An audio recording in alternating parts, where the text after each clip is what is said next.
Kumusta po kayo mga ginigiliw kong tagapakinig? Muli po ay narito tayo para sa isa na namang kwento ng kababalagan. At tulad po ng dati ay hangad ko pong lagi na sana'y abutan po kayo ng pagtatangal na ito na nasa mabuti pong kalagayan, ligtas sa anumang uri ng kapamakan at karamdaman.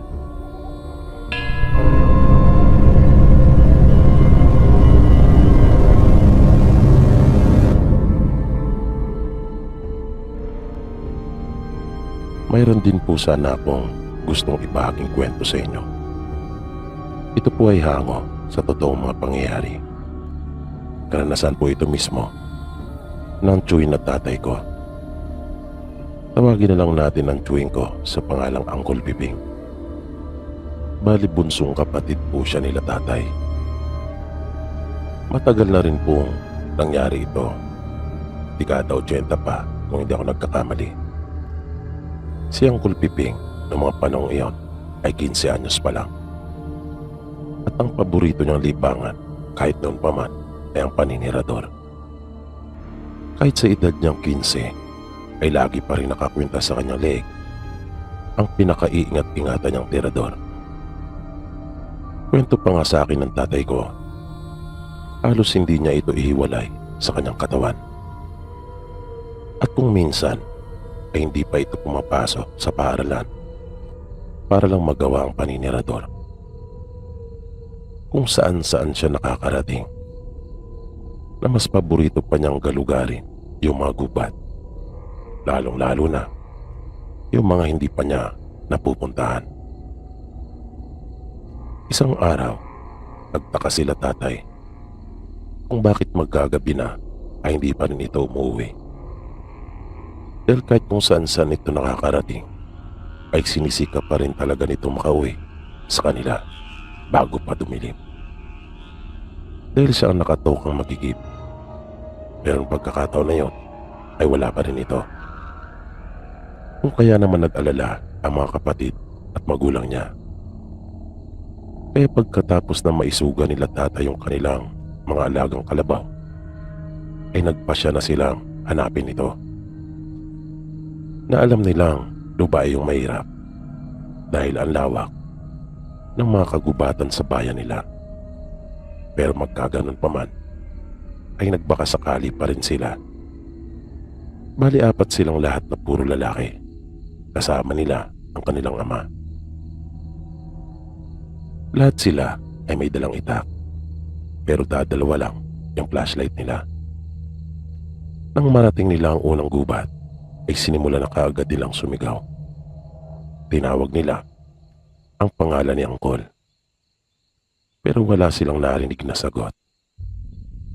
Pero hindi pa rin sila nawalan ng pag-asa dahil alam nilang maabilidad yung kanilang kapatid. Halos baliktarin na nilang kagubatan sa paghahanap, pero hindi talaga nila ito matagpuan. At habang lumalalim yung gabi, ay doon na sila unti-unting kinakabahan para sa kaligtasan ng kanilang bunsong kapatid. Dahil noon lang nangyari yon. Kung kaya malaki din talaga ang posibilidad na may nangyari ditong hindi maganda.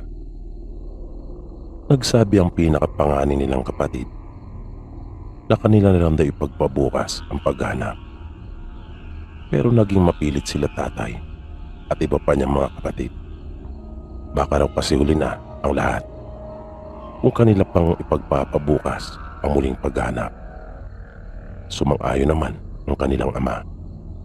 Kung kaya nagpatuloy sila. Nang halos mawawala na sila ng pag-asa, ay siya namang pagkakataon na nakarinig sila ng mga sigaw. Kung kaya huminto silang lahat at pinakinggang mabuti yung boses, bigla silang napatakbo kung saan nagmumula yung mga tinig. Dahil nasiguro nilang boses nga iyon ni Uncle Piping.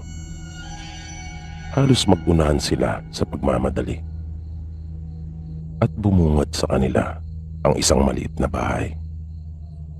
Hinugot na nila ang kanilang mga itak at hindi na nagdalawang isip pa na pasukin niyon. Nakita nilang kanilang bunsong kapatid na nakatali ang mga kamay at paa sa isang haligi. Napakasilang tuwa sa mga mata nito nang sila ay makita. Mabilis nila itong kinalagan at umalis na kaagad sila. Kwento ng kanilang kapatid, masaya siyang naninirador na makakita ng isang malaking ibon. Madaling naagaw ang kanyang atensyon doon dahil sa kakaiba nitong laki. Kung kaya, iyon ang kanyang pinuntirya. Sinipat niyang mabuti at hindi naman siya nagmintis. Bumagsak ang ibon sa lupa ng kanya iyong tamaan. Agad niya itong nilapitan at nakita niyang nagkikisay pagkat napuruan niya ito sa ulo. Kanya iyong kinuha at binalahibuhan. Nilinis niya rin ito at inihaw. Pero laking gulat niya nang malusaw ang nasabing ibon nang ito ay madarang na sa apoy. Kung kaya, takang-taka siya kung bakit nagkaganon. Di nagtagal, ay bigla na lang siya nakarinig ng mas malalakas pa na pagaspas. At ilang sandali lang, ay bigla nang sumulpot sa kanyang harapan ang isang lalaki na may nakakatakot na mukha. Galit na galit ito at walang sinayang na sandali. Mabilis siyang dinampot na parang isang manika at dinala sa bahay nito. Paglalarawan pa ni Uncle Piping sa kanila, mayroon itong mahaba at matitigas na mga kuko. Wala itong anumang buhok, kahit kilay nga ay wala ito. Na naglalakihan ang kanyang mga ugat sa ulo at sa may bandang sintido. Na ang kanyang mga mata ay puro itim na lahat. At kahit marumi at naninilaw ang kanyang mga ngipin, ay pihadong kayang-kayang pumunit ng kahit pa siguro makunat na balat dahil sa tulis at talas ng mga iyon. At napakalakas umano ng nasabing lalaki. Para lang daw siyang kapirasong bato na binibitbit nito. At bigla silang natulala lahat at hindi nakaimik nang sabihin ni Uncle Piping sa kanila na nilawayan siya ng aswang. Biglang nagbalot nang matinding katahimikan at kilabot ang buong bahay nila. Dahil alam nilang hindi biro ang panganib na kinakaharap ng kanilang kapatid. Pagkat dalawa lang ang maaaring kahantungan nito, ang maging aswang o di kaya ay ang mamatay. Sabi ni Uncle Piping sa kanila, yun daw ang kabayaran niya sa ginawa niyang pagpatay sa alaga nito, na siya naman ang kanyang ipapalit at gagawing bagong alaga. Dahil doon, kahit madilim pa, ay umalis na muli sila tatay at sinundo ang kanilang tsuy na manggagamot sa kabilang bayan. At para mas mapabilis ay nanghiram sila ng kabayo sa kanyang kaibigan. Nagawa naman nilang masundo ang kanilang tsuhin at tanghali na nang sila'y makabalik. Noong mga panahong iyon ay hindi na maganda ang lagay ng kanilang bunsong kapatid. Nakahiga lang ito sa banig at hinang-hinana. Nakailang beses na raw itong sumuka. Nang simulang suriin ang tsuhi nila si Uncle Piping, ay naroon silang lahat at nakamasid. Sinabi ng tsuhi nila na hinawaan nga ito ng aswang. Kinumpirma din niya na nag-uumpisa na yung proseso para sa paglitaw nung inakay na ibon sa kanyang dibdib. Tiwala naman at kumpiyansa ang tsuhi nilang magagamot niya at mapapagaling si Uncle Piping. Kahit pa raw nababalot na ng makapal at malapot na laway ang dibdib nito, kung saan din lilitaw yung sinasabing inakay. At sinimulan na nga nito yung kanyang mga ritual at mga seremonya. At nangyari na ang pinaka nakakagimbal na pangyayari sa buhay nila. Nasabi pa ni tatay sa akin noon, wala nang mas nakakatakot pang tagpo siyang nasaksihan maliban doon. Dahil naganap ang lahat sa harapan mismo ng kanilang mga mata. Pagkat nang simulan na ng tsuy nila ang gamutan at mag-umpisa na rin itong umusal ng mga orasyon, ay bigla na lang dahan-dahang lumutang ang kapatid nila ng mahigit 1 dangkal mula sa inihiga nitong banig. At pagkatapos ay napasigaw na silang lahat at binalot na ng matinding sindak. Dahil para lang isang manipis at tuyong sanga na binali yung mga binti at braso ng kanilang kapatid. At ang pinakahuli ay yung leg nito. Narinig nila yung malakas na pagtunog ng mga buto nito, na kahit yung tsuhin nga nilang manggagamot ay nabigla at halos mataranta kung anong kanyang gagawin. Nang bumagsak ang katawan ng kanilang kapatid ay wala na yung buhay, na hindi lang pala laway ang itinanim nito sa katawan ng bunso nila, kundi isa pang malakas na orasyon. Palagay nila tatay ay ganun marahil yung ginawa ni Uncle Piping sa ibon na alaga ng aswang. Kung kaya, iyon din yung orasyon na ibinigay sa kanya kung sakaling may taong marunong na susubuking pagalingin ito mula sa kanyang laway.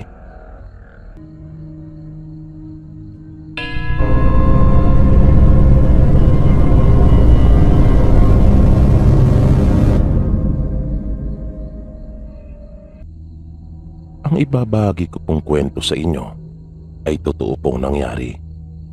Nakakatakot po ang naging karanasan kong ito. Pero may mahalaga rin po akong aral na natutunan. Matagal na pong naganap ito. Edad 19 pa lang ako. Nung mga panahon pong ito ay madalas kaming magkita-kita pa rin ng mga naging kaklase at kaibigan ko sa high school. Kahit pa magkakaiba po kami ng paaralang pinapasukan sa kolehiyo. Ang isa po sa kaibigan ko ay si Gio. Bali nasa ibang bansa ang mga magulang niya.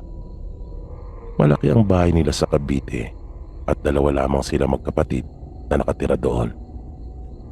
May sasakyan po siya noon na Mazda 323 na hatchback. Lumang modelo na pong sasakyan ito, pero malaking pakinabang po sa aming magbabarkada, lalo na pagdating sa mga gimika namin. Marami kaming mga masasaya at magagandang alaala sa loob ng sasakyan niya ngayon. Pero dito rin namin naranasan yung pinaka nakakatakot na karanasan sa buong buhay ko. Nangyari po iyon nang minsang magkayayaan na namang gumimik at napagkasunduan naming dumiretso sa bahay nila pagkatapos, dahil umpisa na rin ng sem break namin. Kaya may dala na kami mga damit at gamit. Nagpunta po kami noon sa Cowboy Grill sa May Malate. Pagkatapos po namin doon ay pauwi na sana kami sa Cavite nang may madaanan kaming beer house. Kung kaya, nagkabiruan at nagkayayaan kami muli na pumasok muna bago tuluyang umuwi. Tuwang-tuwa naman kami dahil may floor show pala sa nasabing beer house na yon. At talagang matindi. Dahil doon, kung kaya mas ginanahan pa kaming uminom. Doon ko naranasan at naramdaman na talagang nalasing ako ng sobra. At ganon din yung mga kaibigan ko. Sa unang pagkakataon ay naramdaman namin yung pakiramdam talaga ng sinasabing lasing. Nang pasado 2:00 na ay napansin namin na nagliligpit na sila, kung kaya umalis na rin kami matapos bayaran yung bill namin. Makailang ulit kong tinanong si Gio kung kaya niya pa bang magmaneho at sinagot din niya ako ng oo. Kaya pa raw niya. Bali 5 nga pala kami lahat noon. At nang malapit na kami sa subdivision nila, medyo napanatag na ako. Dahil napatunayan ni Gio na kaya pa nga talaga niya magmaneho. Pero dun kasi sa lugar nila ay marami kang madaraanang madidilim na parte. Wala pa kasing street light yung maraming kalsada doon. Hanggang sa nagulat na lang kami nang biglang huminto yung sasakyan. Pagtingin namin sa harapan, ay nakita namin ang isang babae na may dalang bayong. Buti na lang talaga at alerto din si Gio. Kung kaya, hindi niya iyon nasagasaan. Mabilis pa naman ang takbo namin. Biglang bumulong si Gio sa amin at sinabing bigla na lang daw humarang yung babae. Binuksan ni Gio yung kanyang pintuan pero napansin kong hinawakan niya yung malaking kutsilyo na nasa gilid. Tinanong niya yung babae kung ano yung kailangan nito. Nagmamadali itong lumapit at sinabing kailangan daw niya yung tulong namin. Pasakayin daw namin siya dahil mayroong humahabol sa kanya. Naawa naman kami sa babae. At hindi naman kami nag-isip ng anumang bagay na masama. Dahil kapwa malalakas yung mga loob namin noong mga oras na yon. Dahil na rin sa tama ng alak na aming nainom. Pagsakay ng babae ay pinaandar na kagad ni Gio yung sasakyan. Nakasunod naman noon ay nakita ko ang isang malaking aso sa aming likuran. Tinanong namin siya kung saan bababa. Sinabi niya kahit saan. Basta medyo malayo na. At kung pwedeng araw ay baka maaari siyang sumama muna sa amin. Nabigla namang humirit yung isa naming kaibigan na si Homer. At tinanong niya ito kung hindi raw ba siya natatakot sa amin. Mabilis namang sumagot yung babae at sinabing hindi. Isa lang raw ang kanyang kinakatakutan. Maya-maya ay biglang hinawakan ng isa pa naming kaibigan na si Chris yung bayong ng babae at takbang sisilipin kung ano bang laman noon dahil medyo malansa. Nakasabay noon ay nagtanong din siya sa babae. Mabilis namang tinabig ng babae yung kamay ni Chris at sinabing wag raw namin pakialaman yon. Na parang nag-init na bigla si Chris dahil sa pagkapahiya. Pero tumahimik na lang ito at pinigilan ng kanyang sarili. Ngunit may mga paminsan-minsang banat ito na kanyang nais ng pababain yung babae para siya ay makaganti dito. Nang bigla na lang kumalampag ng napakalakas yung bubungan ng sasakyan. Naanimoy para talaga itong natumbahan ng puno. Biglang napahinto si Gio. At kahit yung babae ay napasigaw at sinabing nandito na siya. Na nagtaka naman kami sa kanyang sinabi at kung sino yung siya na binabanggit niya. Maya-maya pa ay may biglang tumalon mula sa itaas ng sasakyan. At kitang-kita namin ang isang matipunong lalaki na may mahabang buhok. Pero parang kalabaw sa itim ang balat nito. At dahil sa itsura pa lang ng lalaki, kung kaya, napasigaw na kaagad ako at sinabing aswang. Pagkat pamilyar ako sa mga ito, dahil na rin sa mga kwento ng nanay ko tungkol dun sa kanilang probinsya. Nasinang-ayunan naman ako ng babae at sinabing ako ay tama. Aswang nga, yung nasa labas ng sasakyan. Hanggang sa naramdaman ko na lang yung bubog na tumama sa aking pisngi. Pabilis palang dumampot ng malaking bato yung lalaki at inihagis sa windshield ng sasakyan ni Gio. Hanggang sa nakita naming ibinuhos na ng babae yung laman ng kanyang bayong at nalaglag mula roon ang isang patalim na alanganing itak pero alanganin ding kutsilyo. Mayroon din kaming nakitang isang balot ng asin at latigo. Binigay niya sa amin yung asin at tiniutos na sabuyan yung aswang. Kinuha naman ni Gio yung patalim at lumabas kami ng sasakyan. Sinunod namin yung utos ng babae. Inagisa namin iyon ng asin habang siya naman ay iwinawas-iwas yung latigo na kapag tumatama sa lupa ay napakalakas nung nililikang tunog noon. At nakita ko kung gaano pala kabisa ang asin sa mga aswang dahil umuusok yung balat ng lalaki kapag tinatamaan na nung huli ay hindi na kinaya yung sakit. Kahit pa bumabalik lang sa dati yung mga paso niya.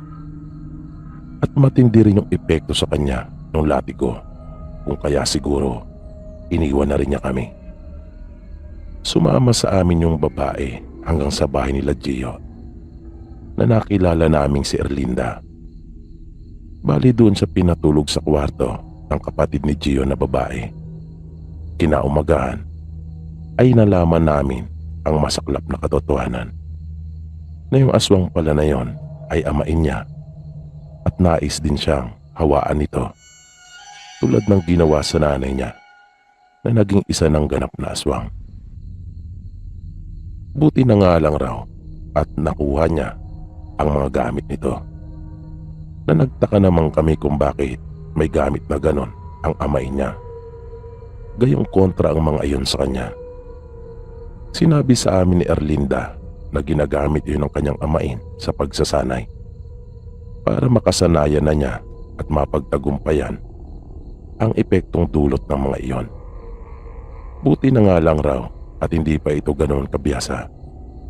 Kahit pa nagagawa na nitong mapaghilom na kaagad ang kanyang sarili mula sa mga pinsalang nililika ng asin at buntot pagi. Nung huli ay nakiusap sa amin si Erlinda. Natulungan na lang namin siya makauwi sa probinsya ng lolo at lola niya. Doon na lang raw siya titira. Kung kaya, nagtulong-tulong naman kami magkakaibigan para mapagbigyan ang kahilingan niya na makauwi.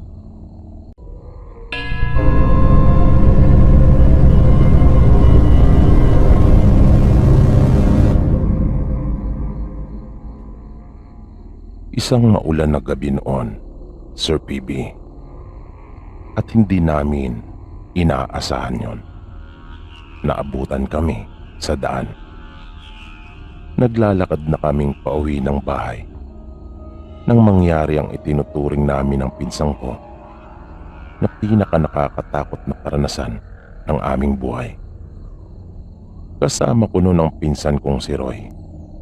Galing kami sa lola namin dahil humiram kami ng bigas. Wala kaming dalang payong noon o anumang pamandong. Kung kaya, tumabas lang kami ng dahon ng saging na nasa gilid ng daan. Nagpapalitan kami ng pinsan kong si Roy sa pagdadala ng kalahating sako ng bigas at iisa lang ang flashlight namin. May isang lugar doon na madadaanan namin na talaga pong kinakatakutan. Marami ng mga kwento-kwento doon sa amin ukol sa makababalaghang nangyayari sa pok na yon. Sabi pa ng ilan, paborito daw dapuan yon ng mga aswang pagkat daanan daw nila yon.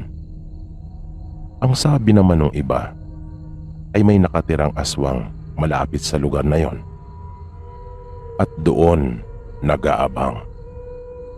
Pero dahil sa magkakaibang kwento, kung kaya hindi namin ito masyadong pinaniniwalaan. Isa pa, hindi naman kasi namin nakita mismo. Pero nang malapit na kami sa lugar na yon, ay may naramdaman na kami ng pinsan ko na para bang mayroon ng sumusunod sa amin. Noong mga oras na yon, Siya ang may pasa nung sako at ako naman ang may hawak ng flashlight. At dahil nga sa naramdaman namin, kung kaya paminsan-minsan ay iniilawan ko maging yung aming likuran. Pero nung mga sandaling iyon ay hindi pa naman ako nakaramdam ng takot o kaba. Pero nakaalerto na ako kung sakali man. Kaya nakahawak na ako sa itak. Kung sakali man totoo nga yung mga kwento-kwento at sinasabi nila patungkol sa lugar na yon. Hanggang sa bigla na lang tumunog yung mga sanga at dahon ng malakas. Nakasunod noon ay yung malakas din na pagpagaspas. Na kung ang lakas lang ng tunog ang pagbabasihan, ay masasabi mo talagang napakalaki noon. Kung kaya nga napahinto kaming bigla ng pinsan ko at mabilis kong inilawan yung aming paligid. Pero wala naman kaming nakita. Kaya nagpatuloy kami. Ngunit bigla na lang kaming napahinto uli nang may makita kaming nakatayo sa gitna ng daan doon sa may unahan. At nang mapalingon kami sa likuran ay mayroon ding naroon na isa pa. Doon na ako kinabahan. Nagmagandang gabi kami at sinabi kong tao po. Pero hindi sumagot ang mga ito. Kung kaya hinugot ko na yung itak. Inilapag ko sa lupa yung dahon ng saging na pandong ko. Ibinaba na rin ng pinsang ko yung pasa niyang bigas at ipinatong dun sa dahon. At kanya itong tinakpan ng kanya namang pamandong. Binunot na rin niya yung kanyang itak at nagtalikuran kami. Dahan-dahan nang lumapit ang mga iyon at ang tamaan ng liwanag ng flashlight ay nakapagtatakang baboy na yung aming nakita. Samantalang hulmado talaga ang figura ng tao nung una namin silang nakita. Pero yung dalawang baboy ay kakaibang kanilang laki. At alam na namin noong mga oras na yon na hindi karaniwang baboy ang mga ito. Doon kami naniwala na totoo nga yung mga kwento na kumakalat tungkol sa lugar na yon. At dahil nasa magkabilang direksyon yung dalawang baboy na yon, kung kaya yung pag-ilaw ko sa kanila ay palit-palitan. Na nang sunod kong ilawan yung isa ay bigla na yung naglaho. At ganun din yung isa pa nang ibalik ko ang ilaw sa kanya. Nawala na lang bigla ang mga ito. Na hindi rin pati sila lumilika ng anuman tunog. Kung kaya masasabi mong hindi talaga pangkaraniwan ang mga ito. Nanatili pa kami doon ng pinsan ko at nakiramdam. Hindi muna kami kumilos. Hanggang sa bigla na naman silang nagpakita. At nasa figurang tao na muli. At ilang di pa na lang ang layo nila mula sa amin. Hanggang sa nakarinig kami ng mga tinig sa di kalayuan. At papunta ang mga ito sa aming direksyon. Mabilis na muling naglaho yung mga aswang. Buti na lang at mayroong mga napadaan din nung pagkakataon na yon. Dahil hindi ko talaga alam kung ano nang nangyari sana sa amin.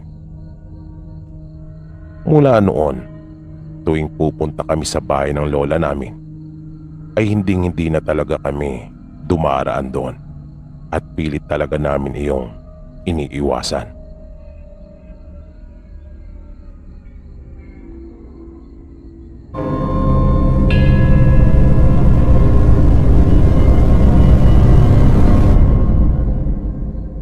Dekada 80 nang ito ay mangyari. Isang karaniwang araw lang ang lahat.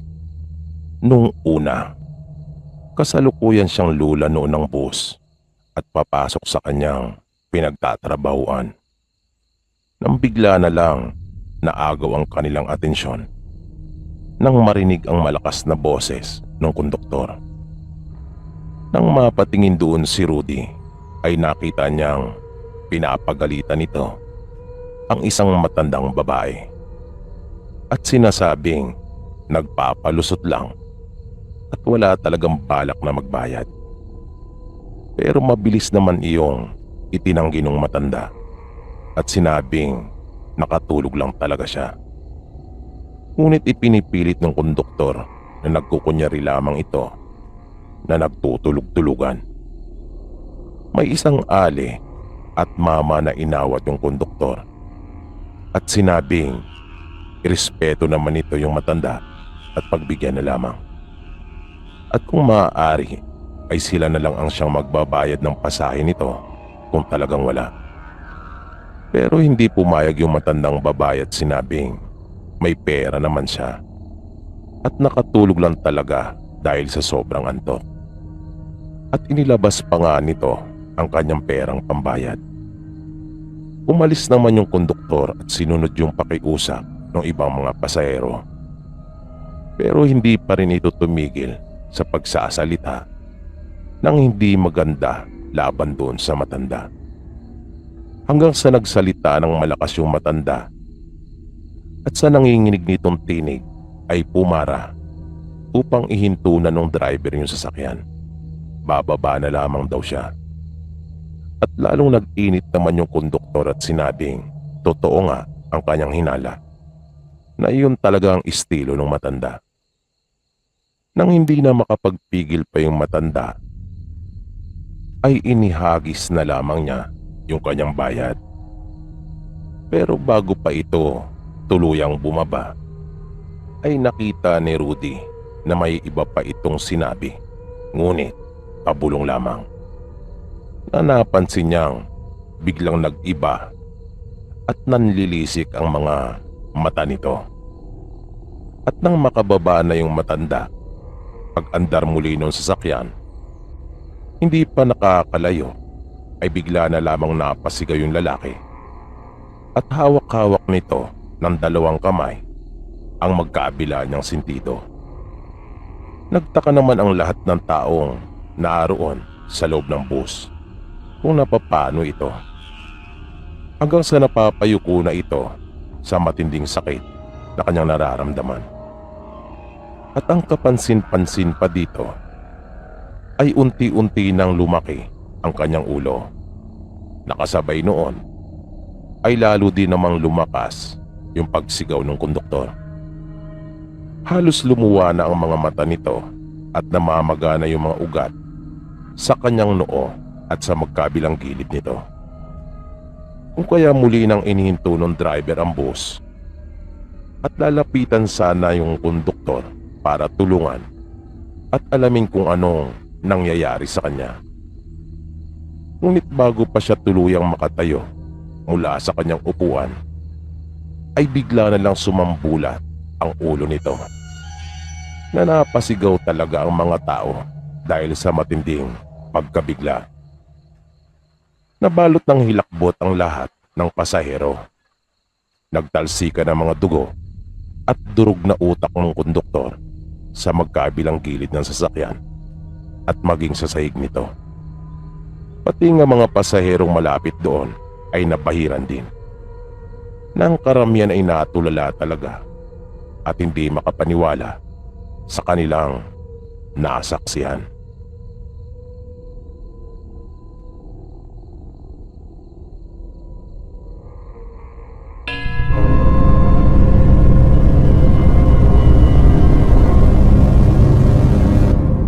Isang hapon, nakasalubong ng mga tao si Aling Aning na natataranta pagkat hindi pa umano umuuwi ang bunso niyang anak.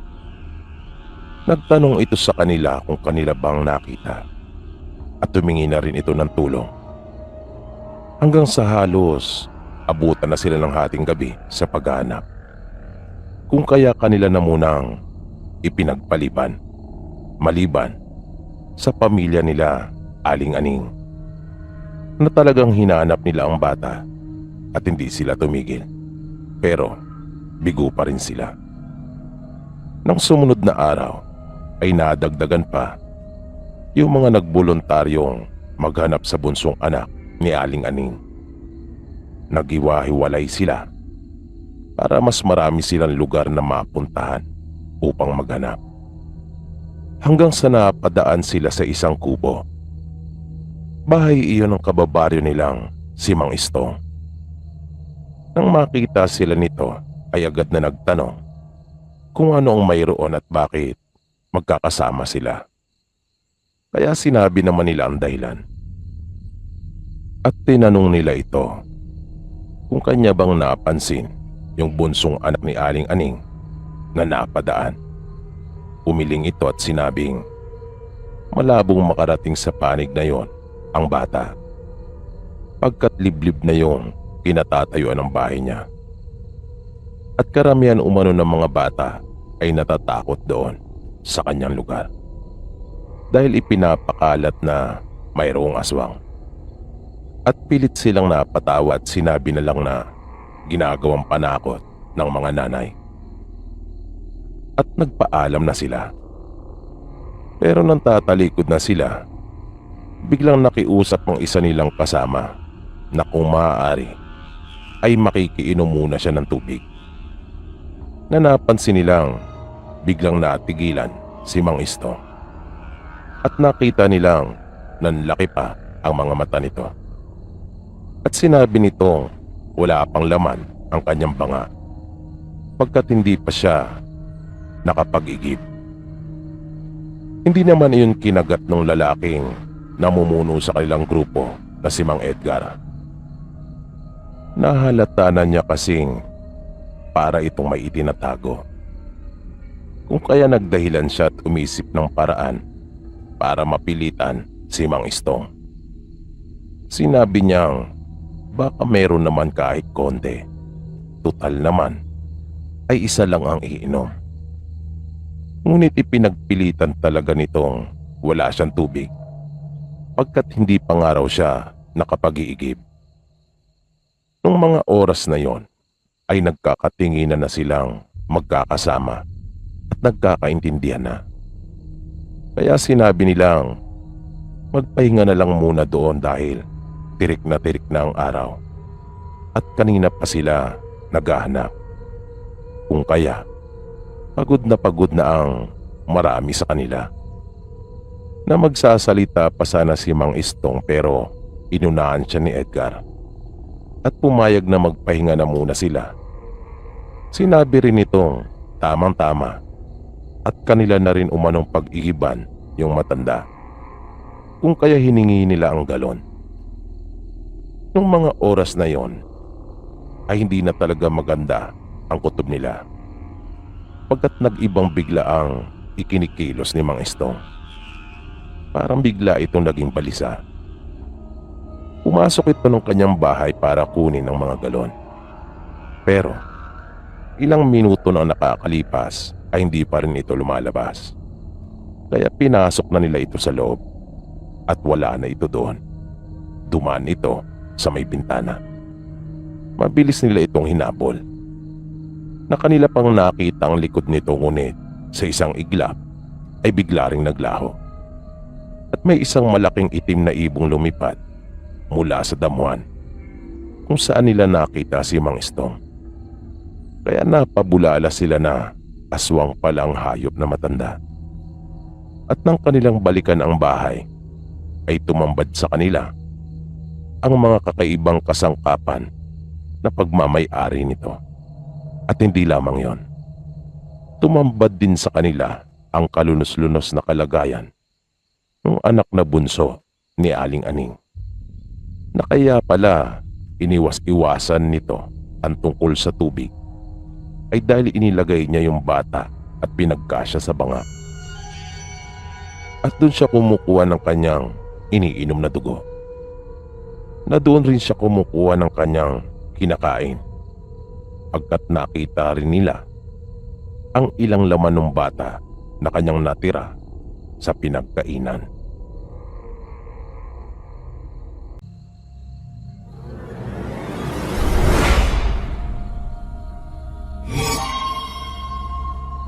Ang kwentong inyong mapapakinggan ngayon ay minsan panghango sa mga tunay na pangyayari. Ipinadala ng isa nating masugid na tagapakinig na si Melvin. Ito ay tungkol sa ibinahagi sa kanya na karanasan ng ama na si Macario. Halina at ating subaybayan. Ayon kay Melvin, ang tatay niya ay lumaki sa probinsya at matagal na nirahan doon. Bali 5 silang magkakapatid at ang kanyang ama ang pangalawa sa kanila. May edad na ngayon ang tatay niya pagkat ipinanganak ito taong 1950. Noong mga panahon na iyon ay bihira pa sa kanilang mga naninirahan doon ang nagpapamaynila. Kaya naroon halos ang lahat nilang kamag-anak. Tagaroon kasi talaga ang pamilya ng tatay ni Melvin simula pa sa kanyang mga ninuno. Minsan, habang abala sila na nagtatrabaho doon sa kanilang bukid bilang paghahanda sa gagawin nilang pagtatanim sa bahagi ng lupa na kanilang pagmamayari, ay may dumaan na isang grupo ng mga tao. Binubuo ito ng magkakaibang edad ng mga tao. Mayroong mga bata at mayroon din namang mga matatanda. Napansin nilang mga mag-anak ito dahil doon ay pansamantala silang tumigil sa kanilang mga ginagawa at pinagmasdan ang mga tao nagdaraan. Sa itsura pa lang ng mga ito ay agad na nilang naisip na nilisan ng mga ito ang kanilang mga tirahan. Pero kung saan galing ang mga taong ito ay iyon ang hindi malinaw sa kanila. Nakita nilang paminsan-minsan ay sumusulyap din ang mga ito sa kanila, na ang ilan sa mga kababaihang kabilang sa kapulungan ng mga taong iyon ay may mga kargapang sanggol. Ang iba naman ay nakabalot sa kumot na itinali sa batok ng mga babae, habang ang ibang mga bata naman ay nakaaba sa kanilang mga ama. Si Macario noong mga panahong ito ay 15 anyos pa lang. Pero dahil sa sanay sa mabibigat na trabaho, kung kaya hubog na ang kanyang katawan, maskulado si Macario. At ng mga oras na iyon, habang nakatanaw sila sa mga tao, ay hindi maiwasang makaramdam ng kakaiba si Macario, na hindi lang pala siya ang may ganong nararamdaman. Halos lahat pala sila na naroon ay mayroong naramdaman na kakaiba. Kinutuban sila ng hindi maganda. Hindi rin maipaliwanag ni Macario, pero parang mayroong mangyayaring hindi maganda. Yan ang unang pumasok sa isipan niya. Walang namagitan na kahit isang salita sa pagitan nila at ng mga dumaraan. Mga simpleng pagtitig lang at mga pagsulyap. Pero tila may malalim na kahulugan yung mga pagsulyap na nakita nila mula sa mga nagdaraan. Mga titig na pailalim na tila nagbabadya ng isang pangyayaring hindi maganda. Ngunit hinayaan lang nila. Nang makalagpas na silang lahat, ay itinuloy na nila ang kanilang mga ginagawa. Pero hindi maiwasang mapag-usapan nila ang tungkol sa mga tao na iyon. Hanggang sa magtanghalian na sila ay iyon pa rin ang pinag-uusapan nilang mag-anak.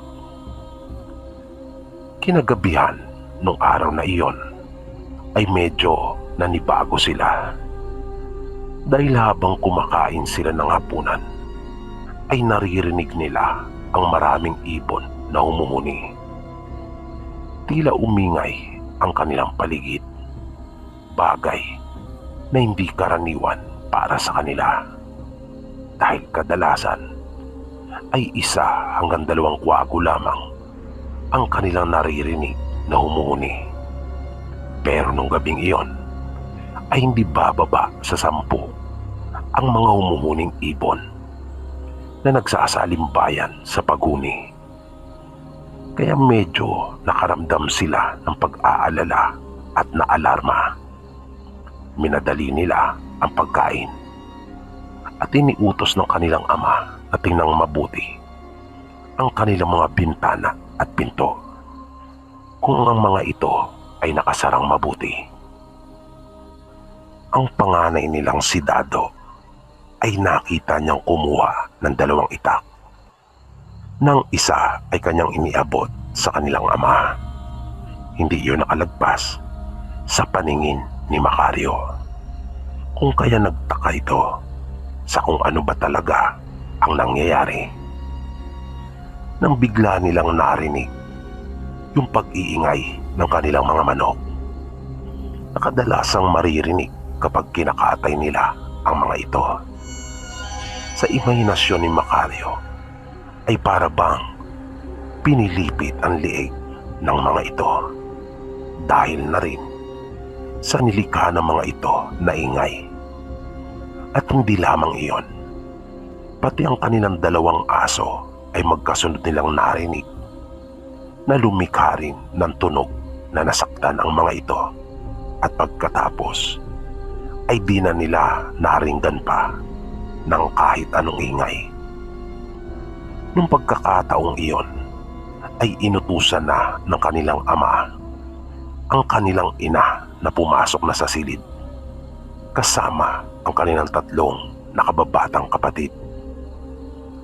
Sinabihan din si Macario ng kanilang ama na maging mapagmatsyag at pinapwesto siya nito sa isang bahagi ng kanilang bahay sa tabi ng bintana, habang ang Kuya Dado naman niya ay nasa kabilang panig malapit sa may pintuan na naroon sa kanilang kusina, habang ang tatay naman nila ay naroon sa may harapang pinto.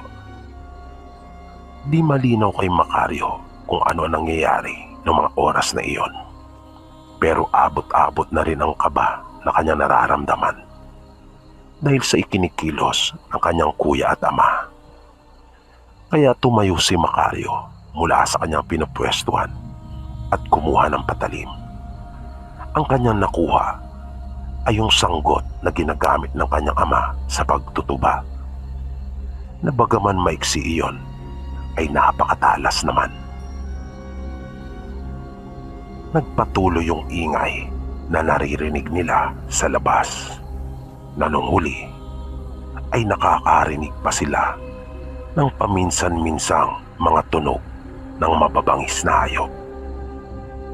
Lumipas pa ang ilang oras, nanatili lang sila na nag-aantabay sa kani-kanilang pwesto at nakikiramdam na mabuti, hanggang sa napansin nilang humupa na at nawala na yung mga ingay.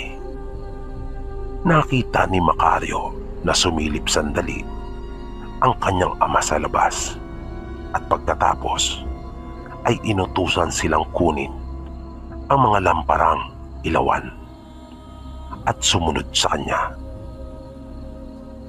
Paglabas nila ng bahay ay agad nitong pinuntahan yung mga puno na malapit roon, kung saan dumadapo ang kanilang mga manok tuwing sasapit ang gabi. Wala na silang inabutan ni isa sa mga ito. Tanging ang naroon na lamang ay yung mga balahibong nagkalat. Maging ang kanilang mga aso ay wala na ring pareho. Ang nakita na lamang nila ay yung mga dugo at bakas ng pagkakahila sa mga ito sa lupa. Habang nakikita ni Macario ang mga bagay na iyon, ay naramdaman niyang nangapal na bigla ang kanyang buong ulo at parang nagtayuan ang kanyang mga buhok dahil sa tindi ng takot. Noon pa lang kasi sila nakasaksi ng ganong pangyayari. Nang magsalita ang kanilang ama, ay may galit sa tinig nito. Bunga na rin ng pagkakalimas sa mga alaga nilang manok at aso.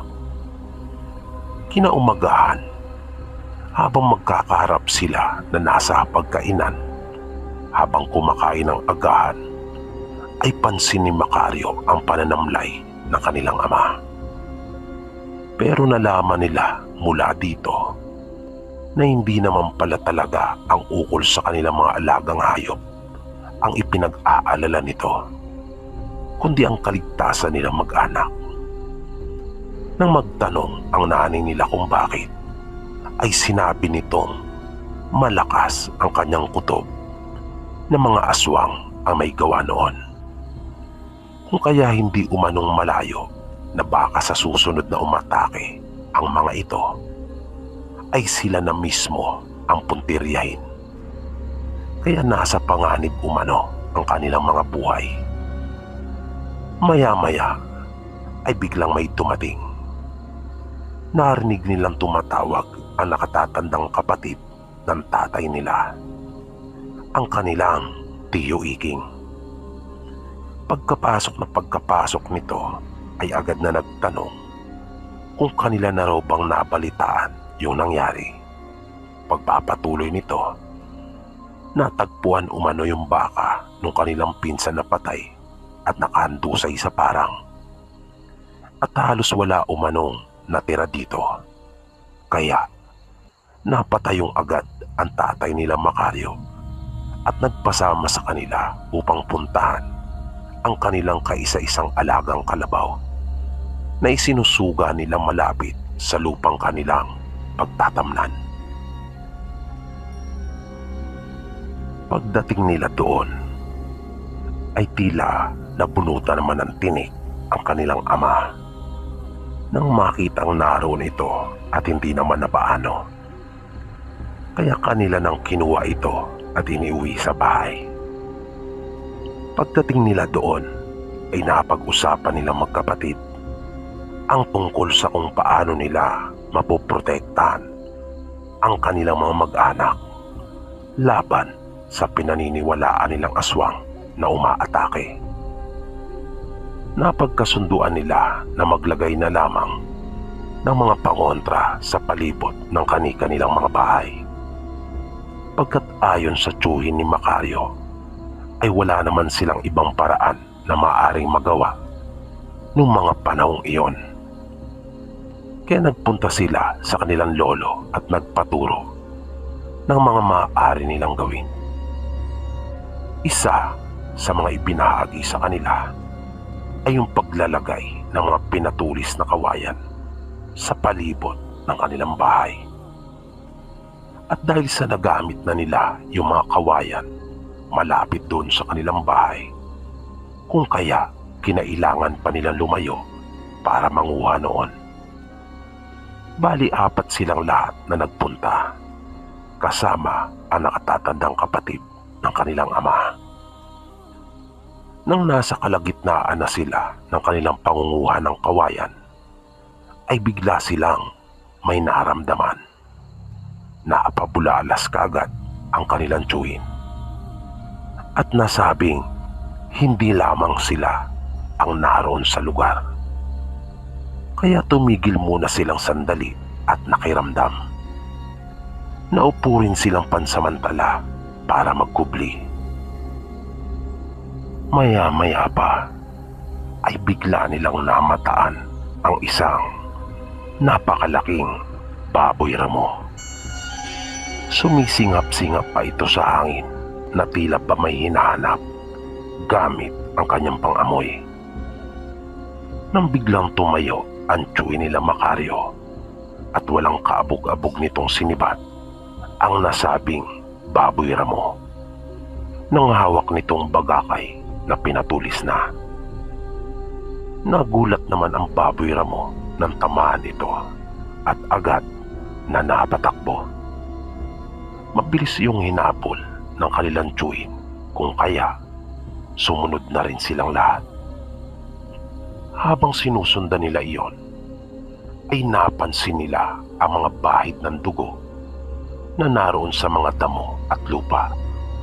Mabilis silang tumakbo, pero mabilis din yung baboy ramo na mahigit 5 tipa ang layo mula sa kanila. Hanggang sa napahinto silang bigla nang makita nila sa kanilang harapan ang bukana ng isang yungib. Hindi sila makapaniwala sa kanilang nakita. Nasa harapan na sila ng isang kuweba at doon nakita ng kanilang tsuy na pumasok yung baboy ramo. Kinabahan silang bigla pagkat tila alam na nila kung nasaan sila.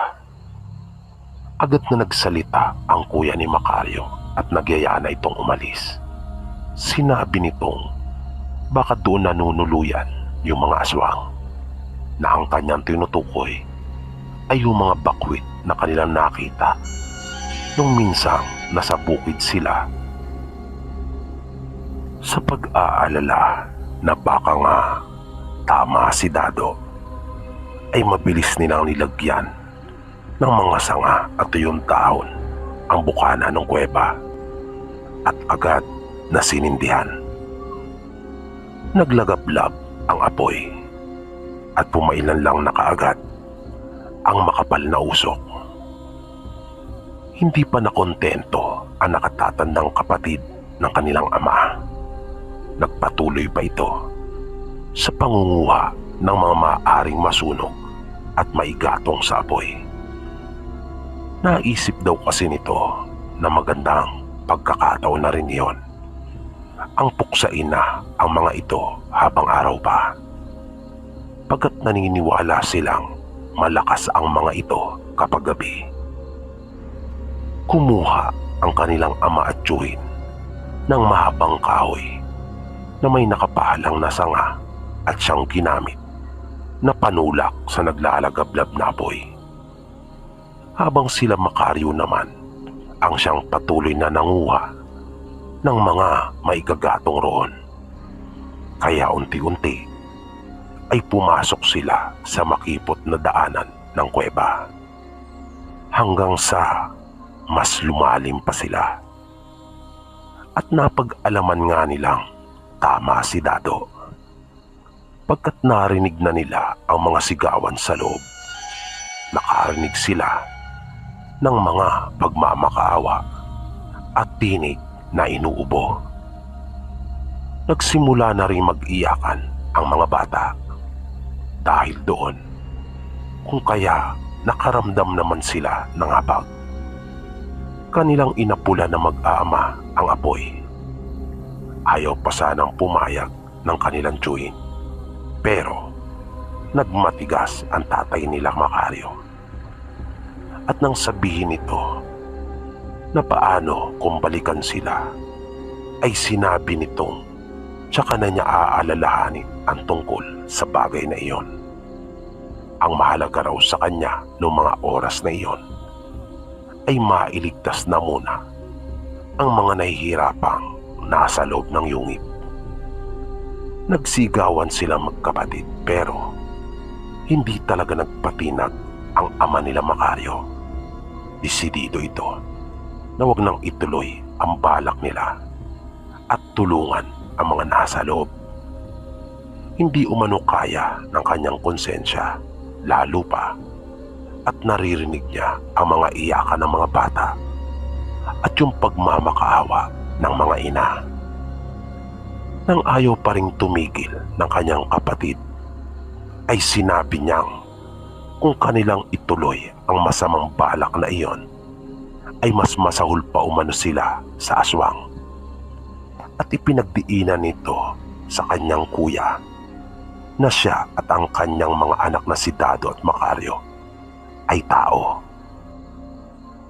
Kung kaya gagawin umano nila kung ano ang marapat na gawin ng isang tao. Wala nang nagawa pa ang kanyang nakatatandang kapatid.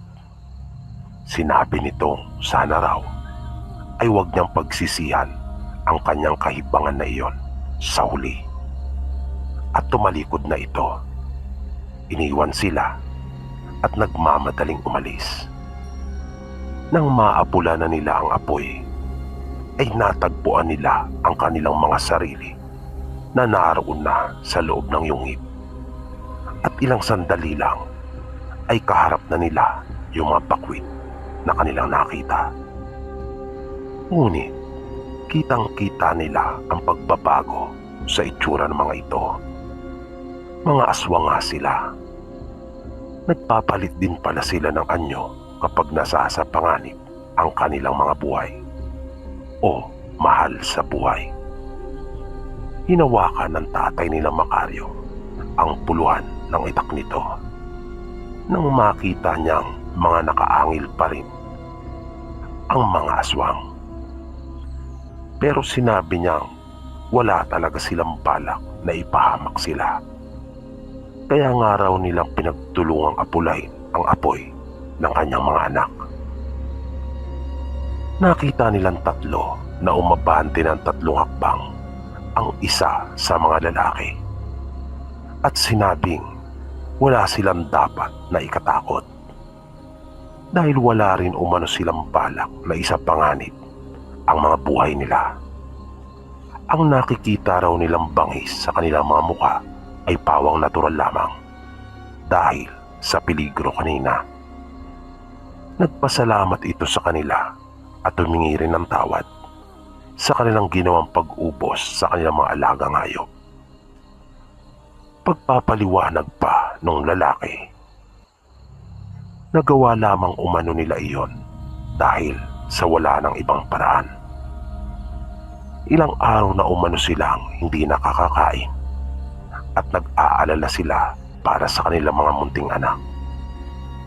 Hindi naman kasi nakasapat yung mga hayop na kanilang nakuha sa gubat, kung kaya napilitan silang gawin ang bagay na iyon. Pero pagtitiyak ng lalaki ay makakaasa umano silang hindi na mauulit pa ang pangyayari na iyon. Bago tuluyang nilisan nila Macario yung pook, ay minsan pa nagpasalamat sa kanila ang mga bakwit na aswang at binigyan pa ang kanilang ama ng isang uri ng langis na maaari nitong gamitin sa anumang uri ng karamdaman at pangontra na rin sa masasamang gawa ng tao tulad ng pangkukulam.